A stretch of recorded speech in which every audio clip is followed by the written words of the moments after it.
Ok. Olá, pessoal, sejam todos bem-vindos. Hoje, então, nós vamos conversar um pouquinho sobre organização administrativa. Vamos entender como que a administração pública, o Estado, ele se organiza para prestar atividade administrativa. Como ele está organizado para administrar, para atuar, para prestar o serviço público. Nós vimos, então, que a administração é um grupo de pessoas, de sujeitos aí, que estão organizadas na prestação do serviço público. Quando a gente fala, vamos estudar a organização administrativa, nada mais vamos fazer do que conhecer esta estrutura, a máquina que faz o Estado funcionar, né? Como funciona a questão de prestação de serviço, de realização de atividade administrativa. Então, é isso que a gente acaba estudando. Então, nós vamos estudar essa situação. Pois bem, dentro da organização administrativa, nós temos lá os entes políticos e nós temos entidades da administração pública, que, em regra, estarão divididos em órgãos públicos ou em entidades administrativas.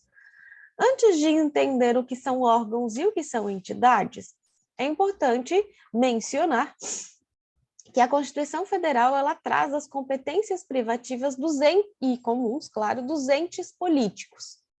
Os entes políticos são a União, os estados, o Distrito Federal e os municípios. São os entes políticos, né? E estes entes políticos são o Estado que exerce diretamente as suas funções. Então, quando a atividade administrativa é prestada diretamente pelo ente político, nós temos a centralização. E aí se fala, então, em administração direta ou administração centralizada, porque ela é prestada diretamente pelo ente político, pela União, pelo Estado, pelo Distrito Federal, pelo município. Por exemplo, quando você precisa de um alvará de funcionamento, você vai até a prefeitura, lá no órgão competente, ele te entrega o alvará após preenchidos, conferir, né, se estão preenchidos os requisitos. Vejam, neste caso é o município diretamente que está realizando aquela atividade. Quando você precisa, quando é exercido assim uma vigilância, uma fiscalização da vigilância sanitária ou uma fiscalização do PROCON, nós temos o município, ou o estado, enfim, mas nós temos o ente político agindo de forma direta. Então, este serviço, esta situação, ela está sendo prestada de forma centralizada, ou podemos dizer que ela está sendo prestada pela administração direta ou pela administração centralizada. No entanto, muitas vezes, o Estado, enfim, o ente político, ele quer prestar um determinado serviço com maior eficiência. Lembra lá do nosso princípio da eficiência. Ele quer prestar com maior eficiência. Então, ele precisa criar entes autônomos, com personalidade jurídica própria, para prestar o serviço de forma mais qualificada, com mais efetividade. E aí nós temos a descentralização, quando então são criadas outras pessoas jurídicas. E aí nós temos a administração indireta ou a administração descentralizada. Para ficar mais fácil, eu coloquei um desenho aqui nesse slide. Vamos lembrando que a administração direta ou centralizada, ela é formada pelos entes políticos. Vamos usar aqui um ente político aqui, vejam, ele é uma pessoa jurídica. Então, aqui a pessoinha, vamos usar o exemplo Estado de Santa Catarina. Então, ele é a pessoa que tem personalidade jurídica. Ele pode prestar o serviço de forma concentrada, como se estivesse numa sala e todo mundo fica ali junto. Mas ele pode pensar assim, não, eu tenho algumas atividades que eu vou prestar diretamente. Mas mesmo prestando diretamente, eu quero prestar de forma eficiente. Então, eu vou criar centros específicos de competência, que são chamados, então, os órgãos públicos. Quando cria-se dentro lá da pessoa, Estado, as diversas secretarias, coordenadorias, enfim. Então, nós vamos ter lá o Estado de Santa Catarina.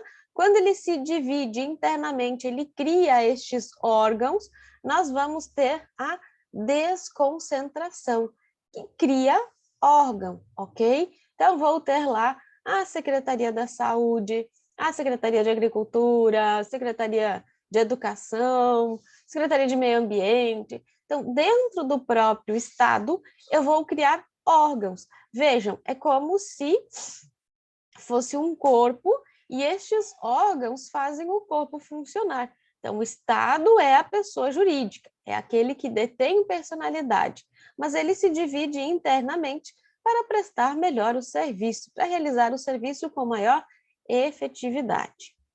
Ocorre que, por vezes, ele sabe que ele pode prestar de forma direta, dividido aqui em órgãos. Ele sabe disso.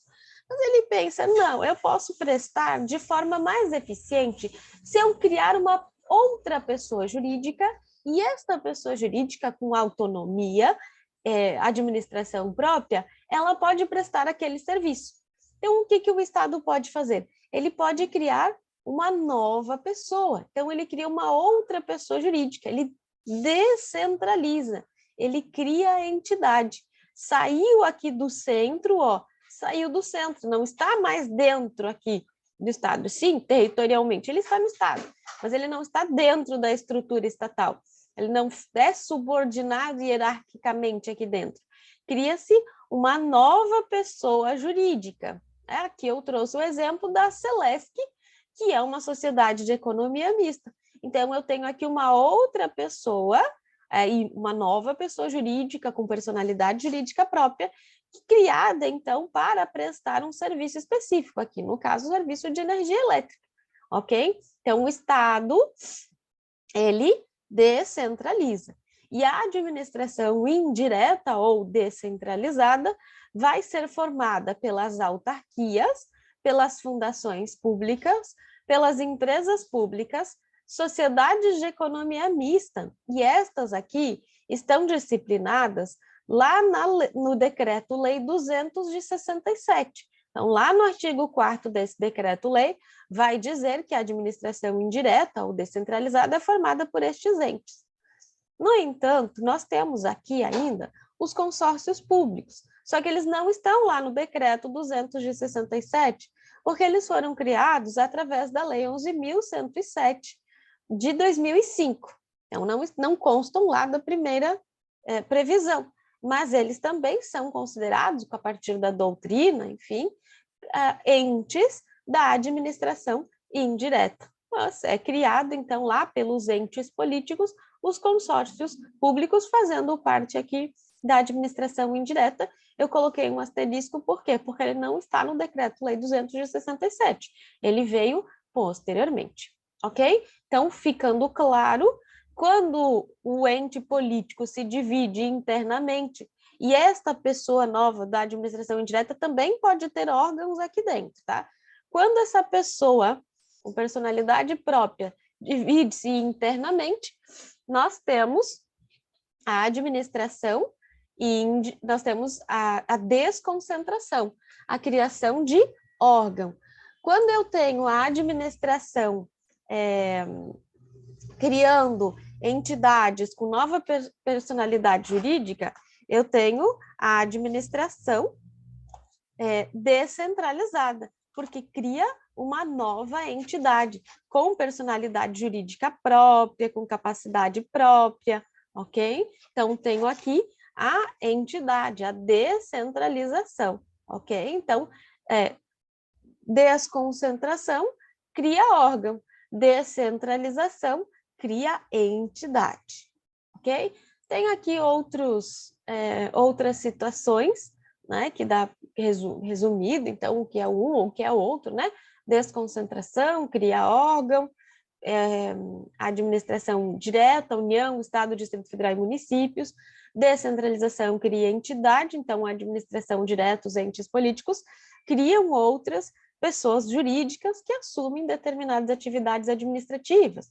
O Banco do Brasil, a Caixa Econômica Federal, o INSS, são exemplos, então, da administração indireta, que pode ser criada pela União, né? Então, lembra, a União criou o INSS, no nosso exemplo, o Estado criou a Celesc. Aqui em Joinville, por exemplo, o município de Joinville criou a Companhia Águas de Joinville, criou o IPREVILE, que é uma autarquia. A Companhia Águas de Joinville é uma sociedade de economia mista, certo? O Banco do Brasil é uma sociedade de economia mista, a Caixa Econômica é uma empresa pública, o INSS é uma autarquia. Lembrando que podem haver órgãos públicos tanto dentro da administração direta, como dentro da administração indireta. Pois bem, ok? Continuando, essa descentralização, ela pode ocorrer de algumas formas. Eu trouxe aqui duas classificações principais, uma classificação aqui, as modalidades de descentralização, trazidas pela professora Di Pietro. Então, a professora Di Pietro, ela diz que a descentralização ela pode ser territorial ou geográfica. Essa ocorre quando nós temos os territórios, como não temos, então não falamos sobre ela. A gente tem a descentralização por serviços e a descentralização por colaboração, que é a mesma classificação que o Eli Lopes Meirelles faz. Só que no lugar dele falar descentralização por serviços, ele fala descentralização por outorga, e no lugar de falar descentralização por colaboração, ele traz a descentralização por delegação. Nós vamos usar aqui a classificação do Eli, tá? Eu só queria trazer a da Di Pietro para vocês saberem que, a depender do doutrinador, pode ter uma classificação diferente. Então, o que é esta descentralização por serviços, chamada pela Di Pietro, ou essa descentralização por outorga? A descentralização por outorga, ela envolve a transferência da titularidade mais a execução de um determinado serviço. Vejam, além de transferir para outra pessoa jurídica a execução, a prestação de um serviço, transfere-se para ela também a titularidade, ou seja, ela passa a ser, ela passa a ser titular, ela passa a deter a titularidade daquele serviço. E aí, então, eu posso criar uma nova pessoa jurídica por meio de lei e transfiro para ela titularidade mais execução do serviço. O que acontece aqui? Quando a pessoa jurídica detém titularidade, ela detém poder de polícia. Então, ela pode exercer poder de polícia. Como nós vimos quando estudamos poderes administrativos, eu não posso delegar poder de polícia a particulares. Então, quando eu falo em descentralização por outorga, em que por lei é transferida titularidade mais execução do serviço, eu entendo que só posso transferir ou realizar a descentralização por outorga para a pessoa jurídica de direito público, já que somente pessoa jurídica de direito público pode deter o exercício completo do poder de polícia. E aí, então, eu só posso realizar descentralização por outorga para a pessoa jurídica de direito público. E aí, lá na administração indireta, quem são as pessoas jurídicas de direito público? As autarquias e as fundações públicas de direito público. Ok? Então, a descentralização por outorga, em que por lei eu transfiro a outra entidade a titularidade mais execução de serviço, ela somente pode ser feita à pessoa jurídica de direito público, no caso, autarquias e fundações públicas de direito público. Já a descentralização por delegação, ela é a transferência apenas da execução do serviço. Eu não transfiro a titularidade fica com o ente político. Só vou transferir aqui a execução do serviço. E aí, então, essa transferência de execução, ela não envolve titularidade, portanto, não envolve poder de polícia. Então, vou ter aqui a descentralização por delegação, podendo ser feita de algumas formas. Se o ente político precisar criar uma nova pessoa jurídica, essa descentralização por delegação vai ser por lei, em que se cria uma nova pessoa jurídica, se transfere a execução e ela é uma pessoa jurídica de direito privado, que podem ser, então, as fundações públicas de direito privado, as empresas públicas e as sociedades de economia mista. Mas essa descentralização por delegação, ela também pode ser feita através de contrato, quando eu não crio uma nova pessoa jurídica, quando essa pessoa jurídica já existe. E aí eu transfiro a execução apenas por contrato, que é o exemplo que nós temos das concessões e permissões, ok? Já existe uma pessoa jurídica, o ente político vai lá, realiza uma licitação e assina um contrato com esta pessoa jurídica já existente para que ela possa prestar um serviço público. O exemplo aqui em Joinville, nós podemos citar o transporte público. Temos lá as empresas de Dion e Transtusa, que elas prestam, elas executam um determinado serviço. Elas executam lá por contrato um serviço. Então, nós temos a descentralização por delegação através de contrato. E, por fim, esta descentralização por delegação, ela pode ser realizada através de ato administrativo, em que se transfere aqui a execução uma pessoa jurídica ou uma pessoa física, que são as chamadas autorizações, ok? Então, uma autorização ali, ela é através de ato administrativo, ela é uma descentralização por delegação, onde se transfere a execução de um serviço para pessoa jurídica ou pessoa física, e aí o exemplo são as autorizações. Então, aqui, as modalidades de descentralização, ok? Trouxe ainda aqui um outro resuminho, né? O que é a administração centralizada, a administração descentralizada. E aí, nós começamos a entender um pouquinho de cada uma delas, a começar pela administração direta. Nós vamos falar aqui de órgãos públicos dentro da administração direta, mas não esqueçam que os entes da administração indireta também podem ser divididos internamente em órgãos, ok? Então, vamos lá. A administração direta, nós já vimos, ela corresponde aos órgãos que integram a estrutura dos entes políticos, tá? As pessoas políticas, União, Estado, Distrito Federal e municípios.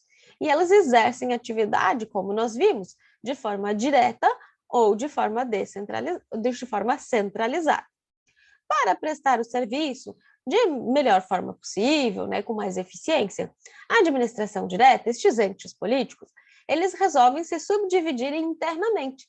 E aí nós vamos ter os órgãos públicos, que são divisões internas dessas pessoas, criadas por conta da necessidade de especialização dessas funções estatais.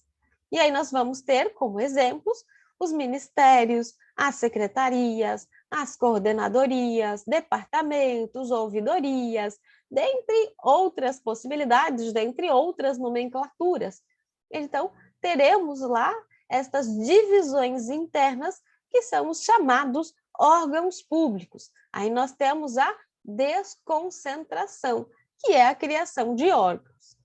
O professor Eli, ele conceitua órgãos públicos como centros de competência instituídos para o desempenho de funções estatais, através de seus agentes. E aqui, a atuação do agente é imputada à pessoa jurídica a que eles pertencem.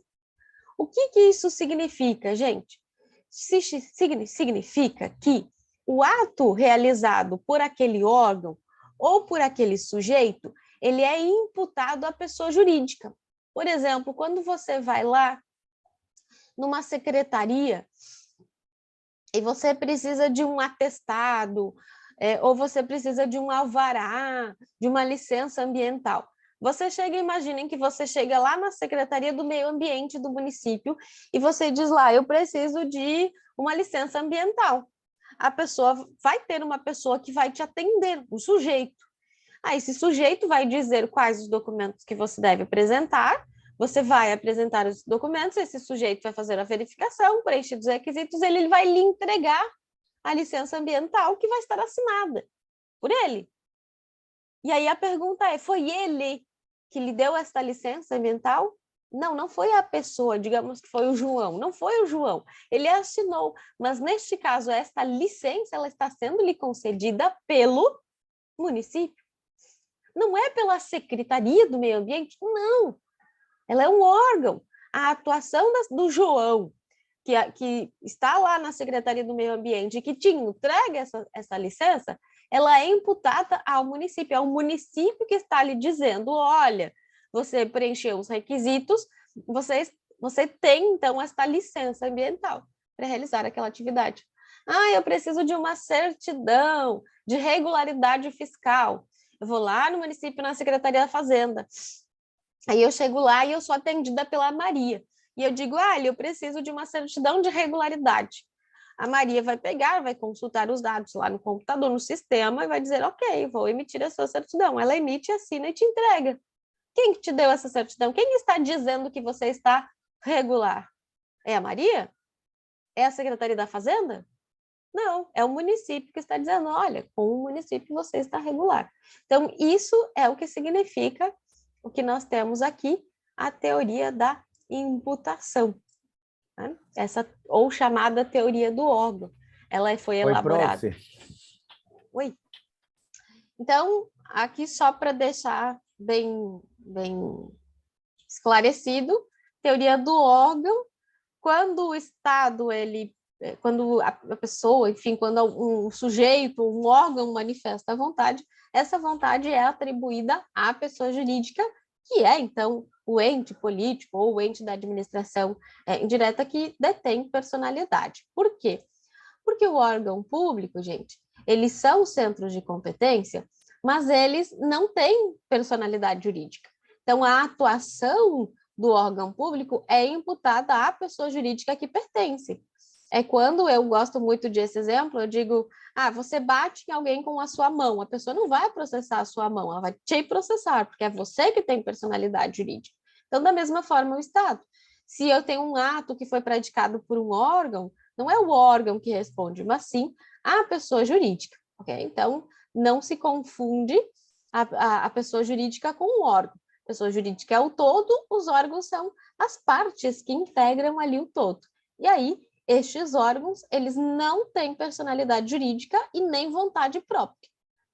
A vontade ali é da pessoa jurídica, é do ente. Portanto, a teoria do órgão ou teoria da imputação. Quanto aos órgãos públicos, é importante mencionar que a criação destes órgãos geralmente é justificada pela necessidade da especialização das funções estatais, tá? E aí, de novo, reforçando que pode ter divisão em órgãos, tanto dentro da administração direta, quanto na administração indireta. E a criação e extinção de órgãos, ela somente pode ser realizada por lei. Então, para criar um órgão público, para extinguir um órgão público, eu preciso de lei. Então, por exemplo, em Joinville foi criada, há um tempo atrás, a Secretaria Municipal de Esportes. Foi feita uma lei criando a secretaria. Existia uma fundação de esportes que foi extinta por meio de lei e foi criado o órgão Secretaria de Esportes. Então, precisa de lei e a extinção do órgão também. Agora, lembram que na última aula nós falamos dos poderes administrativos e nós falamos do poder normativo. E lá a gente viu que a forma de atuação, né, de exteriorização do poder normativo é através de decretos, né? O poder regulamentar através de decretos.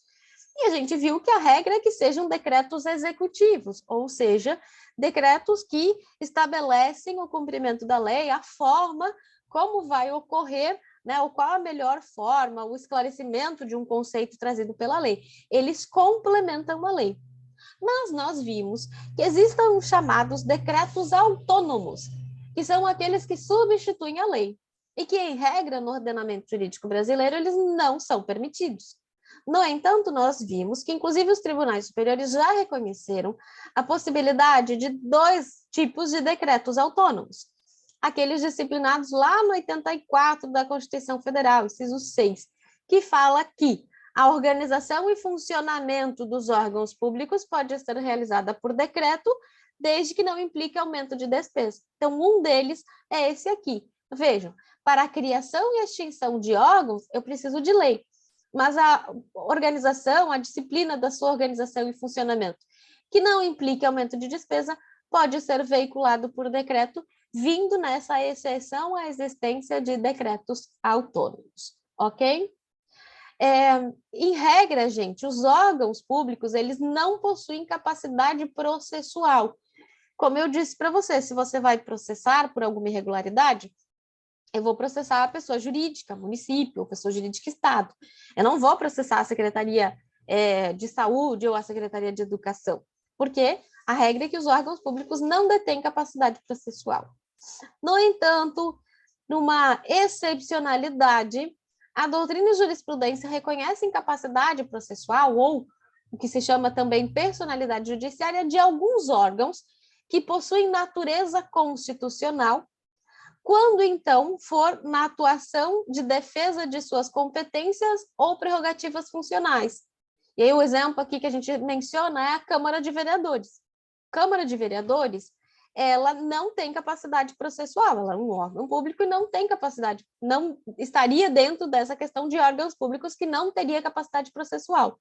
No entanto, como é um órgão constitucional, ele possui natureza constitucional, a própria Constituição e a doutrina e a jurisprudência reconhecem essa capacidade processual da Câmara de Vereadores na defesa de suas competências ou prerrogativas. Então, a Câmara de Vereadores pode sim ingressar em juízo, porque, excepcionalmente, por ter natureza constitucional, ela detém ali personalidade judiciária, ok? Então, para alguns órgãos de natureza constitucional, eles detêm capacidade processual. Ministério Público, Defensoria, então, pode ingressar em juízo. E aí a gente tem algumas classificações dos órgãos públicos, é mais a título de curiosidade para vocês. Nós temos a classificação dos órgãos públicos quanto à posição estatal. Eles podem ser independentes, que são aqueles que representam poder e não estão subordinados a ninguém, a nenhum outro órgão. Né? Por exemplo, a Presidência da República ou o Gabinete do Prefeito. Eles são órgãos independentes, porque eles estão no topo. Então, eles não precisam de autorização de ninguém. Já os autônomos são aqueles imediatamente subordinados aos independentes. Né? Por exemplo, o Ministério da Fazenda, uma Secretaria da Fazenda, uma Secretaria de Saúde, ele está ali subordinado ao órgão independente, ao gabinete do prefeito. Okay?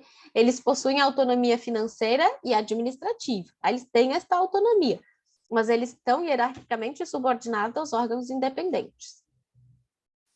Temos os órgãos superiores, eles não têm autonomia, mas eles têm poder de decisão e estão ali logo abaixo dos autônomos. Por exemplo, a Secretaria da Receita Federal, lá dentro é um órgão superior dentro do Ministério da Fazenda. Tá? Então, ele tem poder de decisão, mas eles não têm autonomia.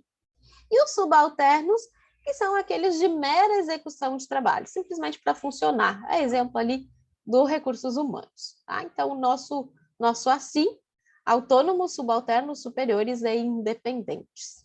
E temos também algumas outras classificações. Quanto à estrutura, os órgãos públicos podem ser considerados simples, quando é um único órgão, por exemplo, a presidência, e composto quando tem mais de um órgão. Por exemplo, o Congresso Nacional tem lá a Câmara, os deputados e o Senado. Quanto à atuação também, pode ser singular, porque um único agente manifesta a vontade, e pode ser colegiado quando a manifestação de vontade é realizada por um grupo de agentes. Quanto às funções, os órgãos públicos eles podem ser ativos, quando tenham ali decisões estatais, enfim. Podem ser de controle, quando fiscalizam e controlam, né, as controladorias, as ouvidorias. Temos os consultivos, que são órgãos de aconselhamento. Temos os verificadores, que são aqueles que fazem perícias, conferências, fiscalizações.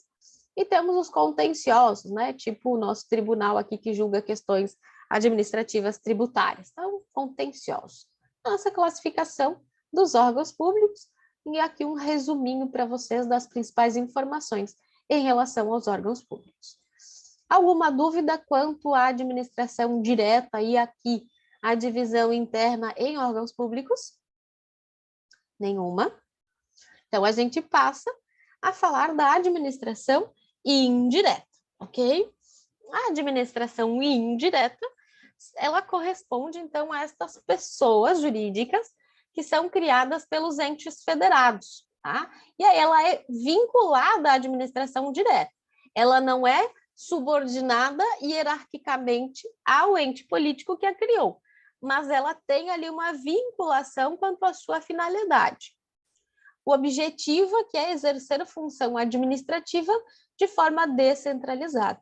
Okay? Então, eu saio do centro e vou realizar atividade administrativa. Aqui, gente, eu coloquei para vocês a informação que eu já mencionei. A administração indireta é composta por autarquias, fundações públicas, empresas públicas e sociedades de economia mista, consoante disciplina lá o Decreto-Lei 200 de 67. Aqui a observação é o caso dos consórcios públicos. Por quê? Porque os consórcios, eles não estão aqui porque eles foram criados pela Lei 11.107 de 2005. Então, hoje, doutrina e jurisprudência inclui aqui na composição da administração indireta.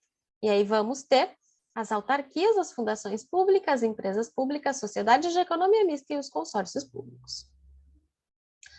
Dentro destas entidades, gente, nós vamos ter algumas que sempre serão pessoas jurídicas de direito público. E aí, geralmente, quem estuda para concurso, pega cursinhos, enfim, percebe que os professores de cursinho sempre dizem: muita atenção quando a questão trouxer, sempre, nunca, jamais. Sim, temos que prestar atenção, porque geralmente é uma pegadinha, porque no direito praticamente tudo tem exceção. Mas aqui não tem.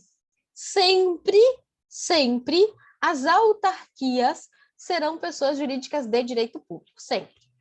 Não existe autarquia, pessoa jurídica de direito privado, tá? Então, sempre nós vamos ter algumas que sempre serão pessoas jurídicas de direito público. E nós temos outras que sempre serão pessoas jurídicas de direito privado, que são as empresas públicas e as sociedades de economia mista, sempre de direito privado. Por sua vez, nós temos aquelas que admitem tanto pessoa jurídica de direito público como de direito privado, que é o caso das fundações públicas e dos consórcios públicos. Olha aqui, autarquia, sempre pessoa jurídica de direito público. E aí, quando é pessoa jurídica de direito público, eu preciso de uma lei criando. A lei cria a autarquia. Então, a pessoa jurídica de direito público, ela é criada por lei. O que isso significa? Significa que quando a lei é publicada, a entidade já está criada. Tudo vem definido na lei. Uma vez publicada a lei, a entidade já existe, ela já tem personalidade jurídica, é só ir lá fazer o CNPJ dela, o cadastro, mas ela já existe. Então, a autarquia é a pessoa jurídica de direito público e a lei cria. As fundações públicas e os consórcios públicos, eles podem ser pessoa jurídica de direito público ou de direito privado. Quando é de direito público, a lei cria também, tá? Quando é de direito público, lei cria. Já as pessoas jurídicas de direito privado, a lei autoriza a criação. Então, empresas públicas e sociedades de economia mista sempre serão pessoas jurídicas de direito privado. E aqui a lei autoriza a criação. Como assim, professora? Vai vir uma lei e vai dizer assim: está autorizada a criação da empresa pública. Ela está criada? Ela já existe? Não. Eu preciso construir um estatuto ou um contrato, eu preciso levar registro. No momento que é feito o registro, aí sim ela está criada. Vejam, aqui a lei autoriza. Quando a lei autoriza, eu preciso de um complemento para que ela seja criada. Então, a lei autorizou, eu fui lá, a partir que a lei foi publicada me autorizando, eu fui lá, criei o estatuto, registrei o estatuto. No momento que registrou o estatuto ou o contrato, a depender da forma de criação, né, de forma de constituição da entidade, fiz o registro, ok, agora sim, depois do registro ela está criada, aí já posso ir lá fazer o CNPJ. Antes disso, não. Então, a lei não criou, Quando a lei foi publicada, ela não está criada, que é diferente da autarquia, que quando a lei foi publicada, ela já está criada. Aqui, então, as pessoas jurídicas de direito privado, elas precisam deste complemento. Elas precisam que, depois que a lei autorizou, se crie lá o documento e se leve-lhe registro. Se crie o ato constitutivo e se leve registro. A exemplo do que acontece com uma empresa. Uma empresa, ela passa a ter personalidade jurídica quando você pegou o ato constitutivo e levou registro. Então, aqui também. Então, a pessoa jurídica de direito privado, a lei autoriza. O mesmo vai acontecer na fundação pública de direito privado, a lei autoriza. A fundação pública de direito público, a lei cria. Ok? O consórcio também. Depende se ele é pessoa jurídica de direito público ou privado. Ok? Mas lembrem disso. Autarquia, sempre pessoa jurídica de direito público e, portanto, lei cria a autarquia. Dá até para rimar. As empresas públicas e sociedades de economia mista sempre serão pessoas jurídicas de direito privado, a lei autoriza a criação.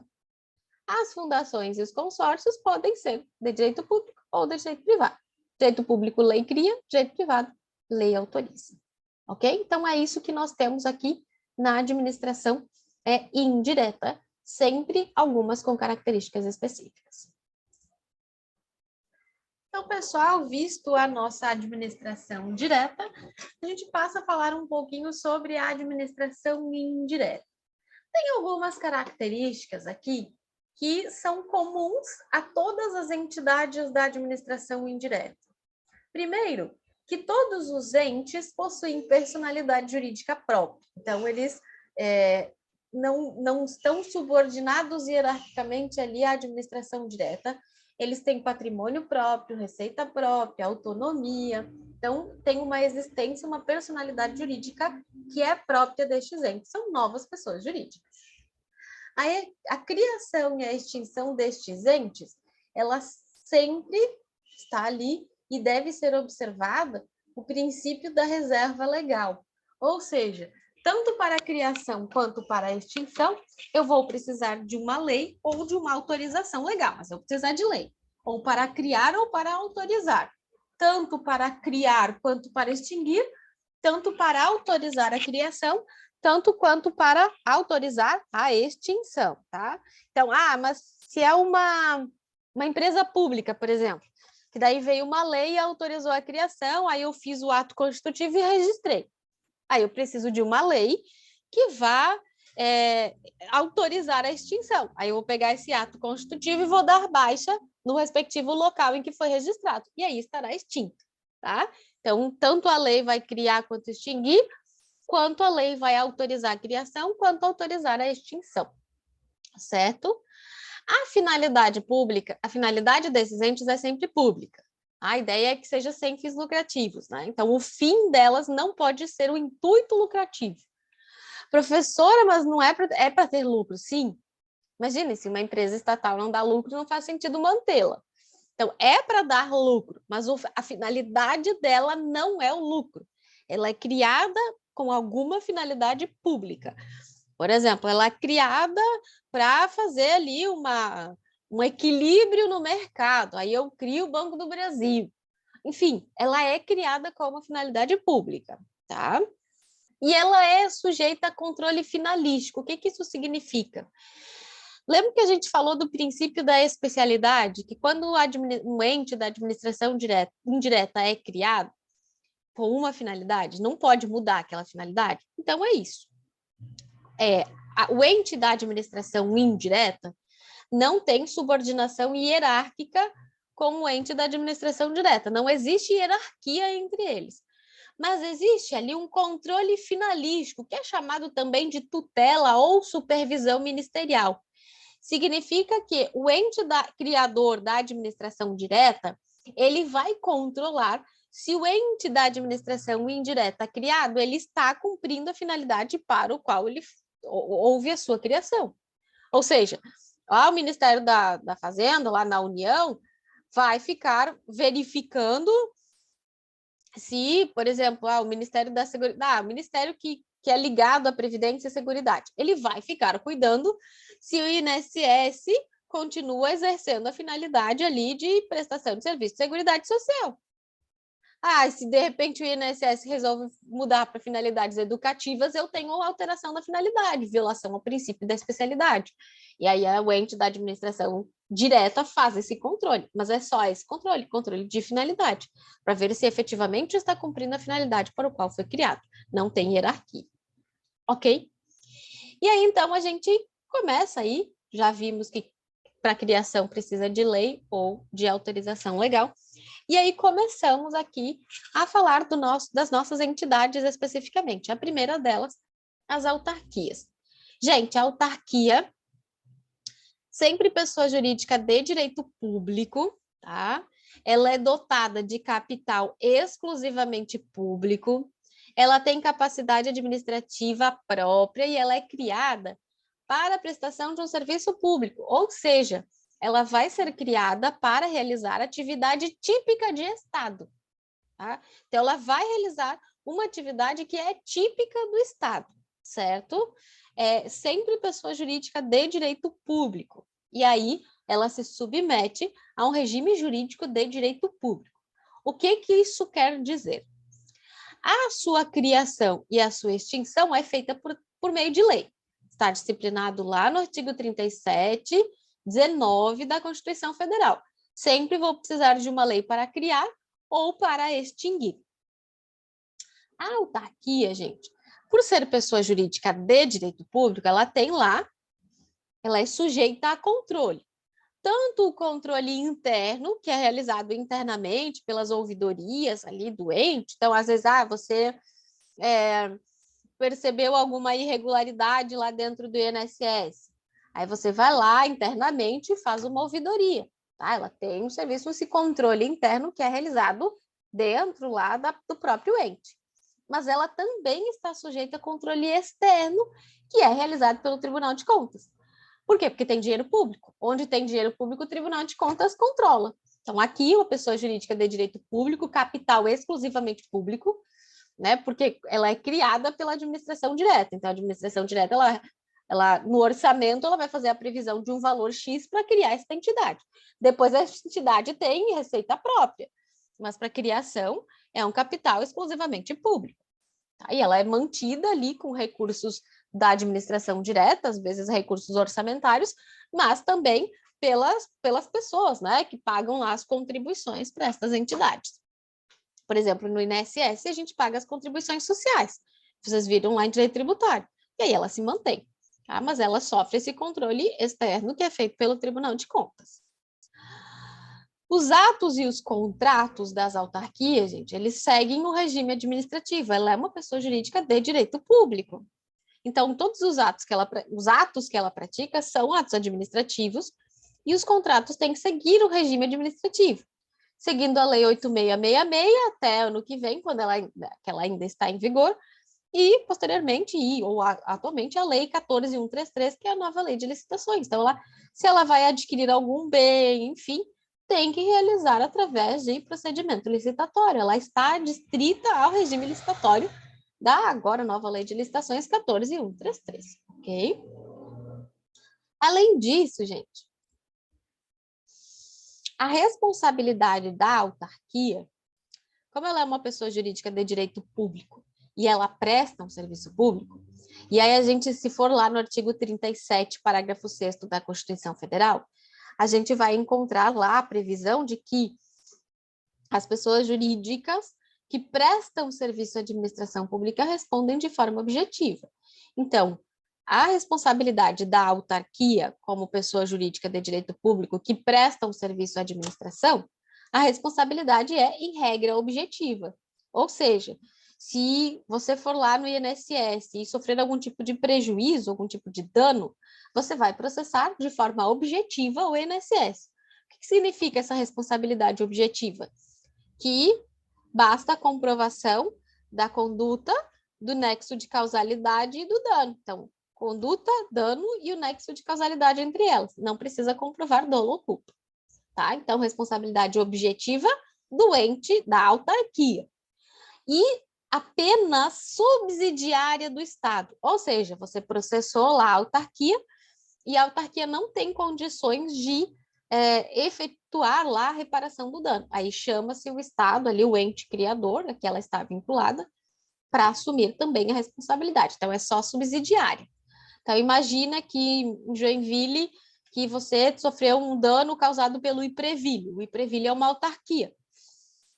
Vou processar primeiramente o IPREVILE, de forma objetiva. Somente se o IPREVILE não tiver condições de arcar ali com os custos da responsabilização, aí chama o município, tá? Então, responsabilidade objetiva. Quanto às ações a serem movidas contra as autarquias, elas seguem o prazo prescricional das pessoas jurídicas de direito público, que é 5 anos, consoante determinado no Decreto-Lei número 20.910, de 1932. Então, as ações em fase das autarquias prescrevem em 5 anos. Outra situação aqui, os bens das autarquias são considerados bens públicos. Inclusive, quando a gente chega lá no artigo 98 do Código Civil, vai dizer lá, são públicos os bens pertencentes às pessoas jurídicas de direito público. Como uma autarquia é uma pessoa jurídica de direito público, os bens das autarquias são públicos. E, portanto, como bens públicos, eles são impenhoráveis, não vai penhorar. Então, se você, por exemplo, sofreu um prejuízo, foi causado lá pelo IPREVILE, você ganhou. E aí você vai executar. Não vai dar para penhorar bens do IPREVILE.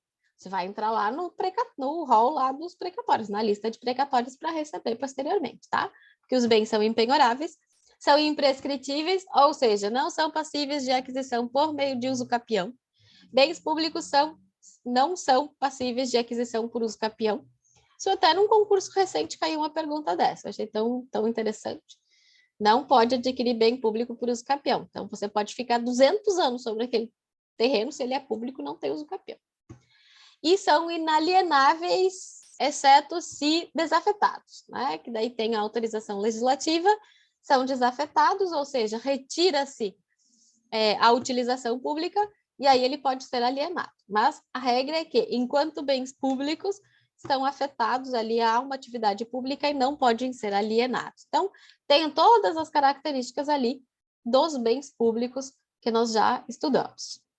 Como eu falei, se não posso penhorar bens, como é que é o pagamento? O pagamento segue o regime de precatórios lá do artigo 100 da Constituição Federal, tá?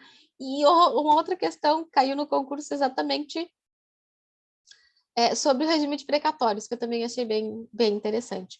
Caiu uma questão sobre o rol de preferência aqui dos precatórios.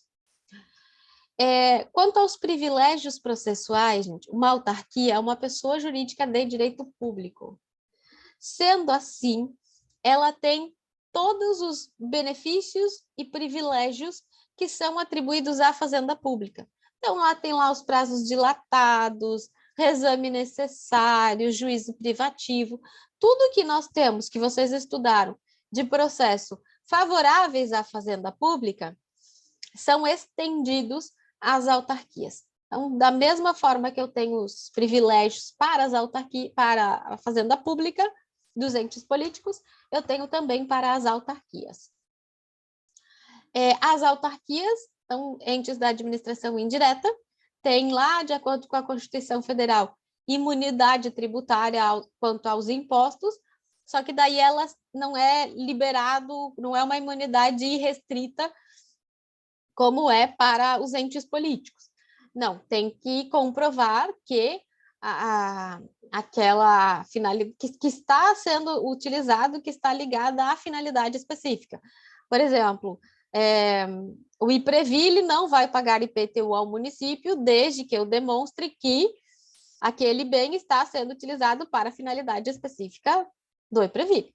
Se ele está sendo usado para outra finalidade que não a específica, aí haverá incidência do imposto, ok? O regime de pessoal das autarquias, gente,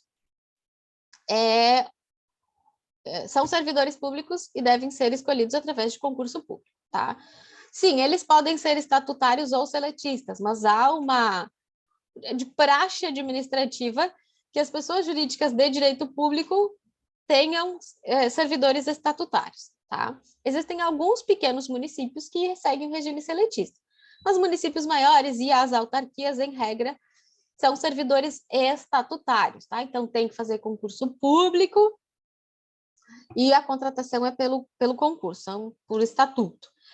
Houve uma discussão porque teve uma época, teve a lei que criou os conselhos profissionais. E a lei que criou os conselhos profissionais disse que eles eram pessoas jurídicas de direito público.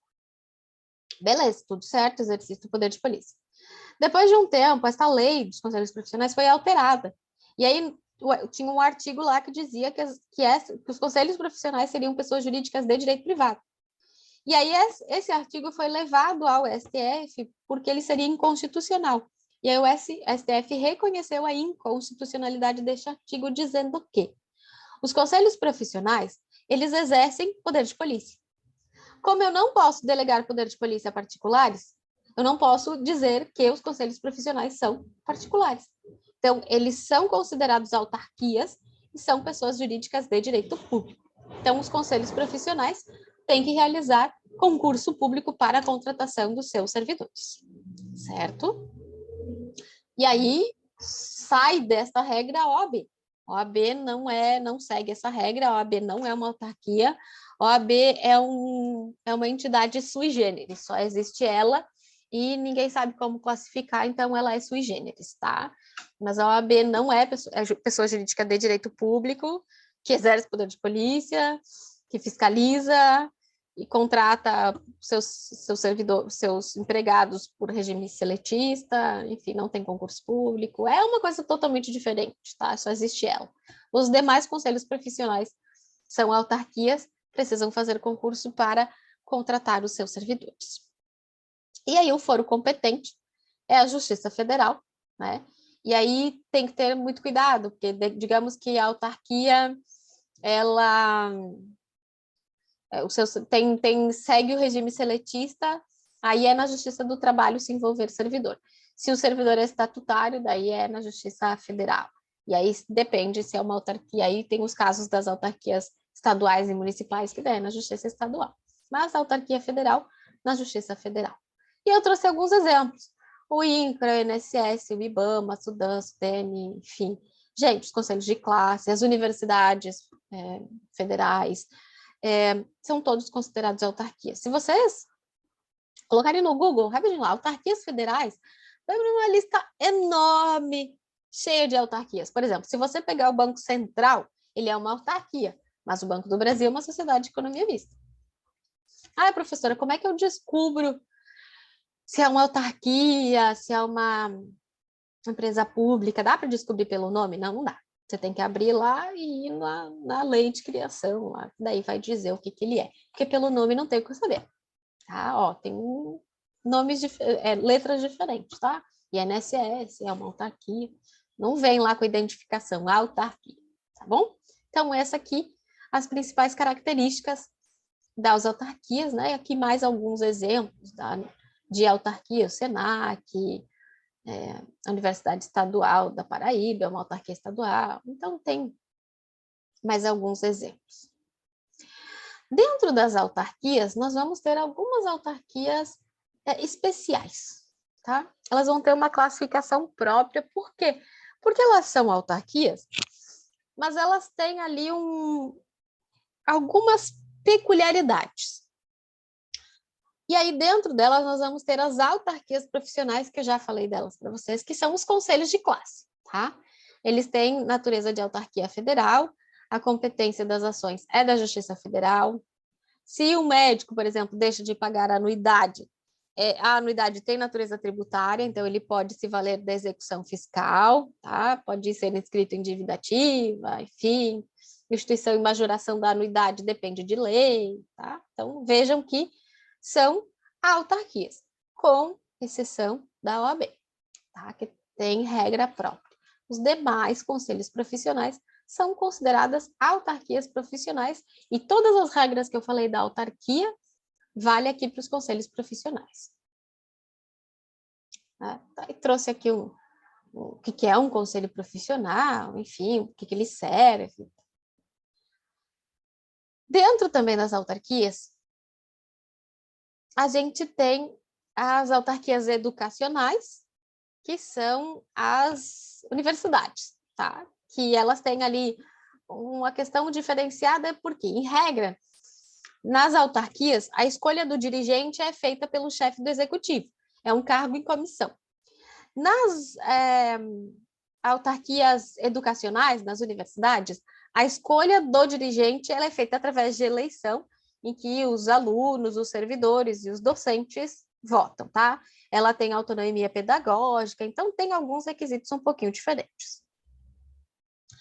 E dentro ainda das autarquias, a gente tem as agências, tá? Agência executiva e agência reguladora. Primeiro, agência executiva. O que é uma agência executiva? A agência executiva é uma autarquia ou uma fundação jurídica de direito público, uma fundação pública de direito público. E a gente vai ver que quando a fundação pública ela tem regime jurídico de direito público, ela é chamada autarquia fundacional, tá?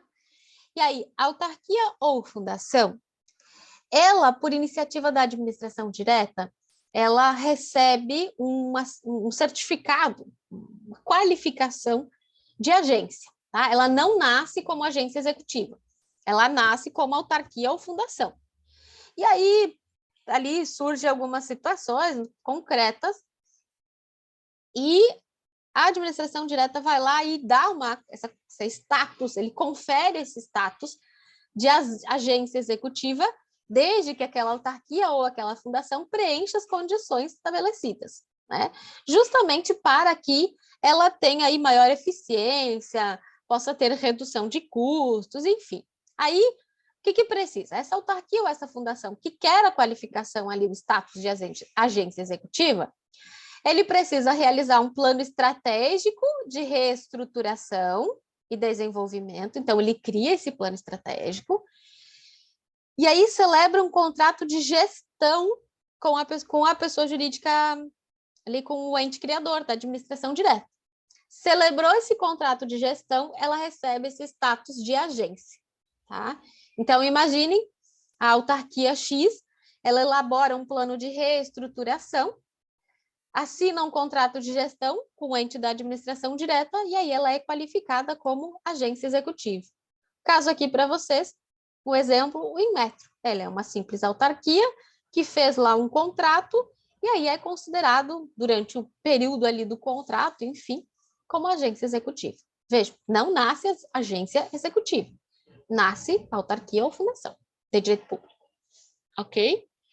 O contrato de gestão, gente, ele vai especificar as metas e objetivos, né? Então, tem que estabelecer ali um projeto que estabeleça reestruturação, desenvolvimento, aí propõe as metas, enfim. Aí celebra o contrato de gestão, o mínimo é de 1 ano. Após o contrato de gestão, é emitido um decreto qualificando a autarquia ou a fundação como agência executiva. A desqualificação da agência ocorre automaticamente quando termina o prazo ou, né, antes disso, quando descumprir os requisitos, e aí é feito um novo decreto extinguindo a qualificação, aí ela volta a ser uma simples autarquia, ok? Veja, então, em resumo, para deixar bem fácil para vocês. Uma agência executiva é uma qualificação que é dada à autarquia ou fundação de direito público que celebre um contrato de gestão, tá? Aí o Poder Executivo ele pode qualificar, desde que tenha o plano estratégico e celebrado o contrato de gestão. Qualificação é feita por decreto do presidente, certo? Tudo para aumentar a eficiência. Está lá na Lei 9649 de 98, no artigo 51. Então, essas as nossas agências executivas. E a agência reguladora? Bom, essa, gente, é um pouquinho diferente, porque aqui ela já nasce como agência reguladora. Ela não nasce como autarquia e depois recebe uma qualificação. Não. Ela já nasce como agência reguladora. Mas da onde que surgiram, então, as agências reguladoras? Elas surgiram a partir do momento em que nós tivemos uma política de desestatização e uma política, dentro da desestatização, de privatização. Então, quando o Estado ele prestava o serviço de forma direta. E aí ele resolveu que alguns serviços ele iria prestar de forma indireta. Quando esses serviços passaram a ser prestados de forma indireta, o Estado pensou assim, ok, agora está sendo prestado de forma indireta, mas ainda assim eu tenho que fiscalizar para ver se está sendo prestado da melhor forma possível. E aí ele criou as agências reguladoras para fiscalizar a prestação destes serviços. E aí, então, nós tivemos, né, com o fim do monopólio estatal, o surgimento dessa autarquia de regime especial, que é chamada agência reguladora. Ela nasce como agência reguladora. E aí ela é responsável aí pela regulamentação, pelo controle, pela fiscalização dos serviços públicos, né? Também pelas atividades e pelos bens transferidos ao setor privado. E aí foram criados ali essas agências para regular esses serviços, para fiscalizar esses serviços. Ela é uma autarquia, então tudo que eu falei para vocês da autarquia aplica-se para a agência reguladora, porque ela nada mais é do que uma autarquia especial. Só que ela tem algumas diferenças, tá, gente? Ela tem um regime especial, 3 elementos que diferenciam a agência reguladora da simples autarquia. Primeiro, ela tem maior independência, tá, gente? Ela tem uma maior independência em vários quesitos. O diretor ou presidente, enfim, da agência reguladora, da autarquia simples, ele é um cargo em comissão escolhido pelo presidente da República de livre nomeação e livre exoneração. Na agência reguladora, ele é escolhido pelo presidente da República, só que ele é aprovado pelo Poder Legislativo. Então, ele passa lá pela sabatina do Senado, enfim, o Senado aprova o nome. E aí ele assume por um mandato, um prazo determinado de mandato. E aí, qual é o prazo? Depende da lei criadora da agência. Então, depende da lei. A lei geral, ela traz lá 2 anos, podendo ser prorrogado, reeleito uma vez por igual período, por mais 2 anos, ou prevê 4 anos, enfim. A lei que cria esta agência reguladora, ela vai definir o prazo do mandato. E, geralmente, se estipula que o mandato do dirigente ali da agência reguladora não coincida com o mandato do chefe do Poder Executivo. Então, fico 4 anos, mas esses 4 anos não coincidem, eles são em datas diferentes. Tudo isso para garantir a independência da agência reguladora, para que ela não fique ali presa e adstrita ao que o chefe do executivo determina. Então, tem mandato, tem prazo fixo, prazo fixado pela lei que cria a agência reguladora, ok? A agência reguladora, como ela é uma autarquia em regime especial, ela segue todas as regras da autarquia, então, regime de pessoal é estatutário, tem que fazer licitação, enfim, né? Só que para a agência reguladora, lá na lei que cria as agências reguladoras, tem a possibilidade de realização de licitação, pregão e consulta. Até hoje não foi regulamentada a consulta, então, via de regra, ela não é utilizada, mas tem lá a previsão da modalidade consulta para as agências reguladoras. E o pregão surgiu lá na lei das agências reguladoras, depois que ele virou lei para todo mundo, a 10.520, e agora incluído na 14.133. Então, trouxe aqui alguns exemplos de agências reguladoras. A ANEEL, a Anatel, a ANS, a Anvisa, a NTT, a ANTAC, a Ancine, enfim, elas regulam, então, a prestação destes serviços. Aqui, uma tabelinha com as principais diferenças entre uma agência reguladora e as agências executivas, tá? Para vocês ficarem, e aqui resumo geral das autarquias, certo? Então, vejam, eu vou ter a autarquia comum, aquela normal, eu vou ter a autarquia em regime especial, que é essa que a gente viu, a agência executiva, enfim. Eu tenho a autarquia fundacional, que é a fundação pública de direito público, e tem aquela que chama autarquia associativa, que são os consórcios públicos, tá? Então, a gente tem ali alguns tipos de autarquias e como elas são reguladas. As fundações são a nossa segunda entidade aqui da administração indireta. Gente, só para relembrar o que é uma fundação. O Código Civil, ele traz lá a possibilidade da existência de associações e de fundações. A associação é reunião de pessoas. A fundação é uma pessoa jurídica que ela é composta por um patrimônio personalizado. Ela se origina a partir do destacamento de um patrimônio. Quando este patrimônio é privado, eu tenho a fundação privada, que não é estudada aqui no direito administrativo, é estudada no direito civil. Que é, por exemplo, Fundação Xuxa, Fundação Ayrton Senna, é um patrimônio privado, formou-se a fundação. Quando eu tenho um patrimônio público, que forma esta fundação, eu tenho a fundação pública. E aí, esta é o que nós estudamos aqui no direito administrativo. Então, nós estamos falando dessa pessoa jurídica composta por um patrimônio público para uma finalidade específica. Aqui, quando ela é formada por este patrimônio público, é uma fundação pública, mas ela pode ter regime jurídico de direito público ou de direito privado. Eu trouxe alguns exemplos para vocês, ó, FUNAI, FEBEM, que mudou o nome, Butantan, IPE, BGE, são fundações. A fundação, gente, pública, ela tem, então, patrimônio público. E ela pode ser uma pessoa jurídica de direito público, então ela pode ter regime jurídico de direito público. A fundação é pública, porque o patrimônio é público. O regime jurídico é que pode ser de direito público ou de direito privado. Vamos lá. Eu separei elas aqui para ficar mais fácil de entender. Quando o patrimônio, quando o regime jurídico for público, ela é chamada de autarquia fundacional. E aí a lei cria, tá? A lei cria. Então, pensem assim, quando a administração direta, eu quero criar uma fundação, então eu vou criar uma fundação pública. Mas eu quero que esta fundação tenha regime jurídico de direito público. Beleza, eu preciso de uma lei criando. E aí, com a lei, a fundação pública de direito público está criada. Se quiser que ela seja de direito privado, regime jurídico de direito privado, ela vai ser chamada de fundação governamental. E aí, aqui a lei autoriza a criação. Então, lá ele está pensando, não, mas a fundação que eu vou criar vai ter regime jurídico de direito privado. Então a lei, basta uma lei autorizativa. Ele faz uma lei autorizando a criação de uma fundação pública com regime jurídico de direito privado.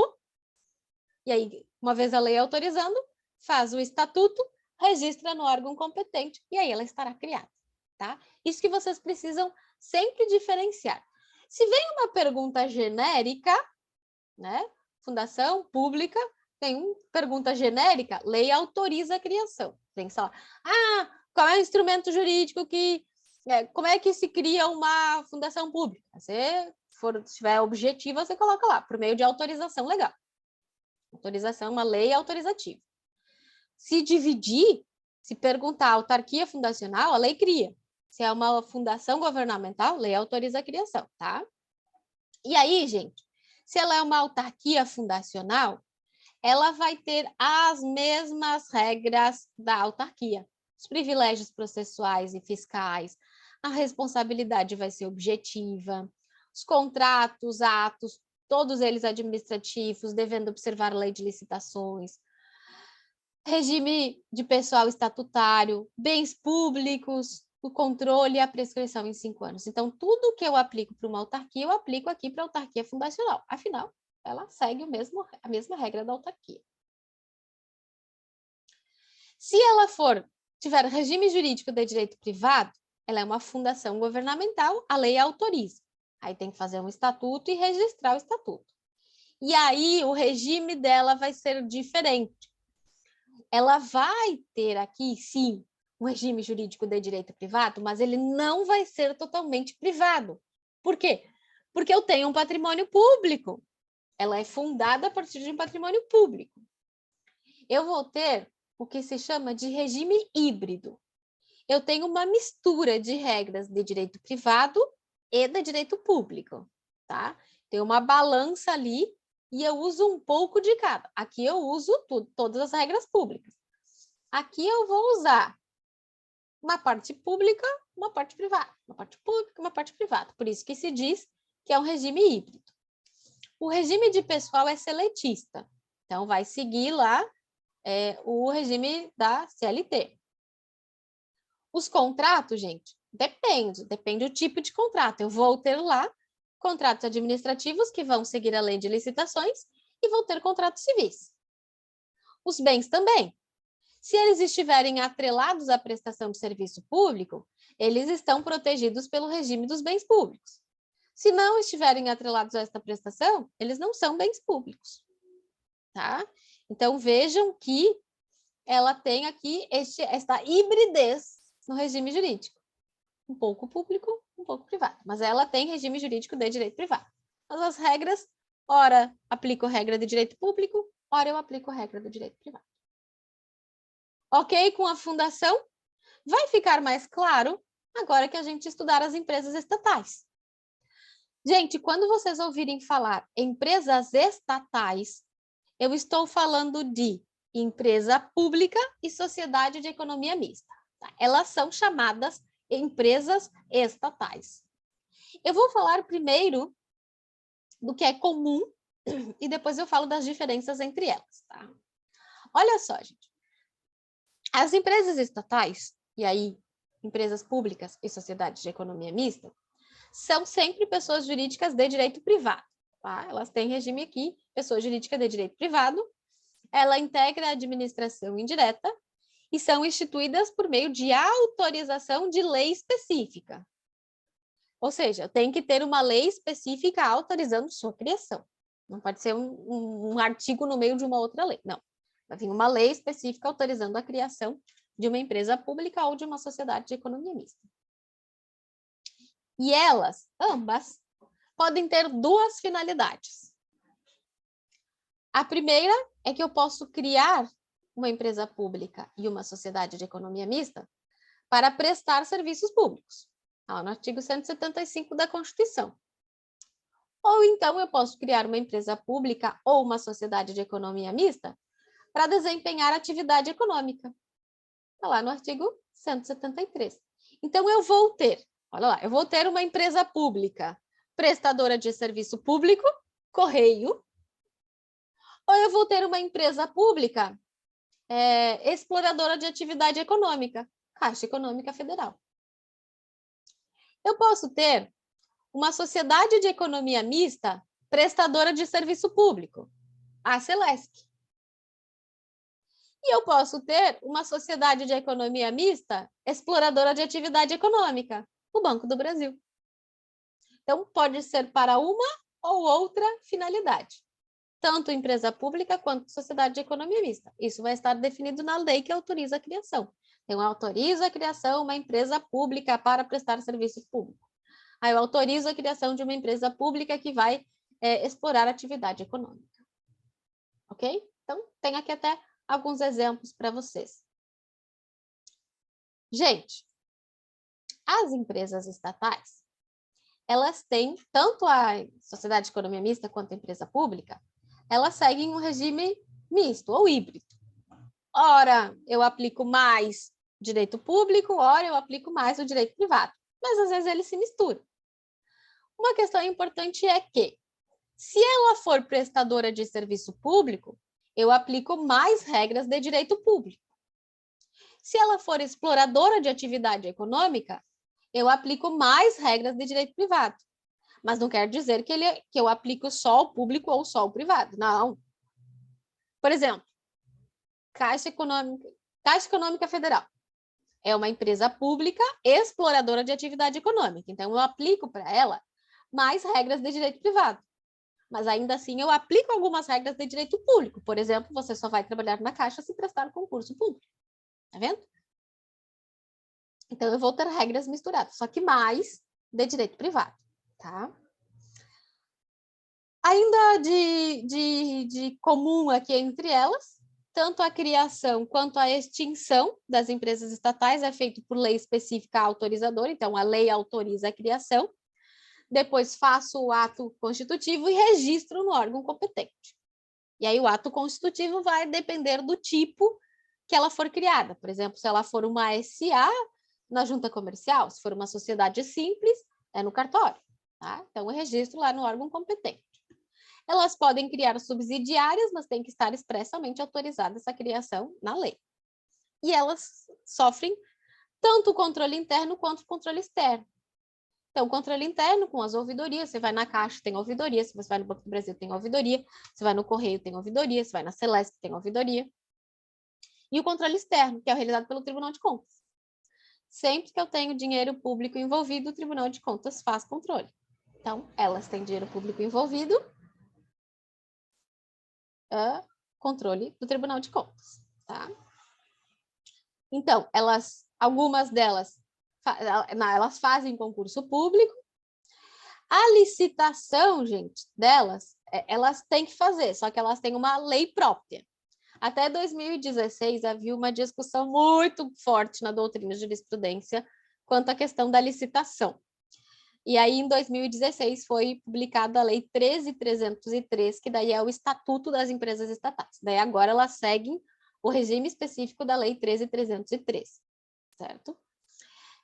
Gente, as prestadoras de serviço público, elas, dependendo da situação, isso mais especificamente do Correio, tá? O Correio, em que pese seja uma empresa pública, uma pessoa jurídica de direito privado, ao Correio foi estendido uma série de benefícios das pessoas jurídicas de direito público, tá? Então, o Correio tem uma série de benefícios parecidos com o das autarquias, mas é o Correio. A regra é que as empresas públicas e sociedades de economia mista sempre serão pessoas jurídicas de direito privado. Como eu mencionei, as licitações e contratos administrativos seguem a lei específica, que é a Lei 13.303 de 2016. Tá? Então, é esta lei que regula como vai ser o procedimento licitatório, enfim. Ainda existe na doutrina uma série de discussões, porque a lei não distinguiu as prestadoras de serviço público das exploradoras de atividade econômica na questão de licitação. Deveria, porque elas são diferentes. Mas essa é a lei, tem lá um procedimento licitatório específico para elas. Não vou falar agora, depois qualquer coisa a gente fala especificamente dessa lei. Gente, o regime de pessoal é seletista, mas tem que fazer concurso público. O que acontece aqui é que não tem estabilidade. Tá? É diferente. As pessoas que trabalham nas empresas estatais são empregados, seguem regime seletista, são detentores de emprego público e, portanto, não tem estabilidade. A estabilidade é de cargo, é para o servidor estatutário. Ah, mas então pode ser mandado embora a qualquer momento? Segundo o TSE, súmula 390 do TSE, não, do TST, poderia. Mas jurisprudência e doutrina vão à loucura e dizem, nossa, não é justo que a pessoa preste concurso público e possa ser mandado embora sem justificativa. Então, para fazer demissão desse pessoal, tem que ter processo administrativo devidamente justificado, com contraditório, com ampla defesa. Não é bem assim. Não tem estabilidade, mas também não é bem assim. Perdão, para mandar embora. Tá? Então, são agentes públicos, aplica-se a lei de improbidade administrativa para eles, porque eles estão dentro do termo agentes públicos, e os dirigentes, eles ocupam cargo em comissão, tá? Então, escolhidos lá pelo chefe do executivo. As empresas públicas, as empresas estatais, né? Principalmente as exploradoras de atividade econômica, elas não podem gozar de privilégios fiscais não extensivos ao setor privado. Elas têm que ficar ali num nível de igualdade, senão eu vou ter uma concorrência desleal. Então, elas não têm nenhum benefício fiscal exclusivo para elas. E uma questão interessante aqui, e que, de novo, surge, eu até já dei ideia para trabalho de conclusão de curso, é que o artigo 2º da Lei 11.101, que é a Lei de Falência e Recuperação Judicial, ela exclui a sociedade de economia mista e as empresas públicas da falência. Então, não estão sujeitos à falência e recuperação judicial. E aí a doutrina ela vem e diz que, ok, as prestadoras de serviço público, ok, não se sujeitar à falência, mas as exploradoras de atividade econômica poderiam, tá? Mas isso é só uma discussão doutrinária, a lei, né, a letra de lei não permite. Quanto à responsabilidade, bom, aí nós precisamos diferenciar. Se ela é prestadora de serviço público, a responsabilidade é objetiva, porque lá no artigo 37, parágrafo 6º da Constituição Federal, diz que todas as empresas prestadoras de serviço público, elas respondem de forma objetiva, e aí não seria diferente com as empresas estatais. Então, se elas são prestadoras de serviço público, responsabilidade objetiva. Se ela é exploradora de atividade econômica, responsabilidade subjetiva. Os bens também. Se é prestador de serviço público e os bens estejam atrelados à prestação de serviço, é bem público. Né? Ele tem a mesma proteção de bens públicos. As exploradoras de atividade econômica, os bens são privados e não têm quaisquer garantias. Então, se você processar o Banco do Brasil, ganhou, pode penhorar o bem do Banco do Brasil. Agora, se processou o Correio e aquele bem estiver atrelado à prestação de serviço, você não pode penhorar o bem do Correio, tá? Só se ele não estiver atrelado à prestação de serviço público. Então, isso é o que nós temos, né, de comum entre empresa pública e sociedade de economia mista. A única diferença que eu apresentei para vocês, por enquanto, é que se ela é prestadora de serviço público, ela tem uma situação, se ela é exploradora de atividade econômica, ela tem outra. Agora a gente vai para as diferenças entre a empresa pública e a sociedade de economia mista. Vamos lá. Comum. Ambas têm personalidade jurídica de direito privado, estão sujeitas a controle estatal, são criadas para uma finalidade pública. Tanto a criação e extinção precisa de autorização por lei, o regime de pessoal é seletista, tanto em um quanto na outra, e elas têm ali mais regime de direito público quando presta serviço e mais de direito privado quando explora atividade econômica. E os bens são privados, salvo os que estejam atrelados à prestação do serviço público. Então, isso é o comum. Qual que é a diferença, gente? Vamos lá para a empresa pública primeiro. A empresa pública, gente, a composição, o capital para a criação da empresa pública é totalmente público. Então, aqui, capital 100% público. Pego lá o orçamento, destino uma parcela do orçamento para a criação desta entidade. O capital é 100% público, tá? Não tem capital privado aqui. O fórum processual da empresa pública é na Justiça Federal e ela pode admitir qualquer forma prevista em direito. Pode ser SA, pode ser uma sociedade simples, pode ser limitada. Vai depender lá do ato constitutivo que vai definir qual é a forma dela. Então, eu posso ter uma empresa pública que é uma sociedade limitada, posso ter uma sociedade simples, eu posso ter uma sociedade anônima. Ela admite qualquer forma que é prevista no ordenamento jurídico brasileiro. Já a sociedade de economia mista, gente, a composição do capital é misto. Eu tenho o capital público e tenho o capital privado. Só que a sociedade de economia mista, ela sempre vai ser sociedade anônima. E aí, mesmo que eu tenha um capital misto, a maioria das ações com direito a voto deve ficar nas mãos do ente público, sendo ele da administração direta ou da administração indireta.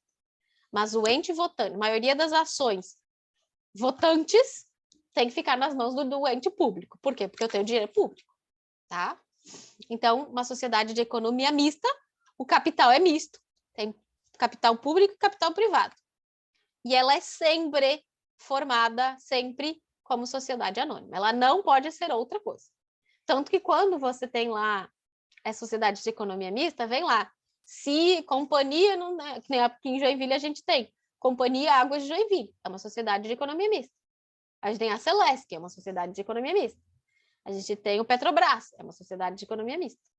Capital público e privado pode ter ações no mercado, mas o capital votante, as ações votantes, tem que ficar, maioria, na mão do ente público, ok? Então, essas são as principais diferenças, ó. A forma jurídica.